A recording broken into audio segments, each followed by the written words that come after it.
కింద పడిపోయింది. అయితే దేవుడు ఏం చెప్పిందంటే, ఇప్పుడు సముద్రంలో ఏమేమి ఉంటాయిరా?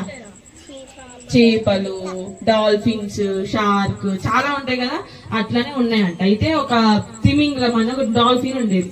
ఆ డాల్ఫిన్ కి ఏం చెప్పిందంటే, నువ్వు యోనాని మింగేసే కానీ తినకూడదు, కొరకకూడదు, చప్పరించకూడదు, ఏం చేయొద్దు. కానీ యోనా ఫిష్ కడుపులో రెండు ఉండగలుగుతారా? అసలు ఉండగలుగుతామా? అది తినేస్తుంది కదా, షార్క్ మనకు కొరుకుతుంది కదా. అట్లనే దేవుడు చెప్తే ఆ తిమింగిలం 3 రోజులు, ఎన్ని days? 3 days, day and night దాన్ని తినకుండా, తాతయ్యం తినకుండా కాపాడింది అనమాట. ఏం పేరు తాతయ్య పేరేంటి? వెళ్ళమంటే ఎటు వెళ్ళారు? నినివే వెళ్ళమంటే తర్షీషుకి వెళ్ళారు. అయితే ఏం చేశారు? ఏం చేశారు? చేప కడుపులోకి వెళ్ళిందా లేదా? ఎన్ని డేస్ ఉన్నాడు?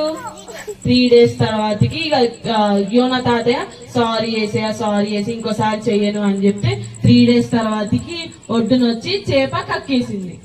ఏం చేసింది? అసలు ఉండగలుగుతారా? చేప కడుపులో రెండు ఉంటారా?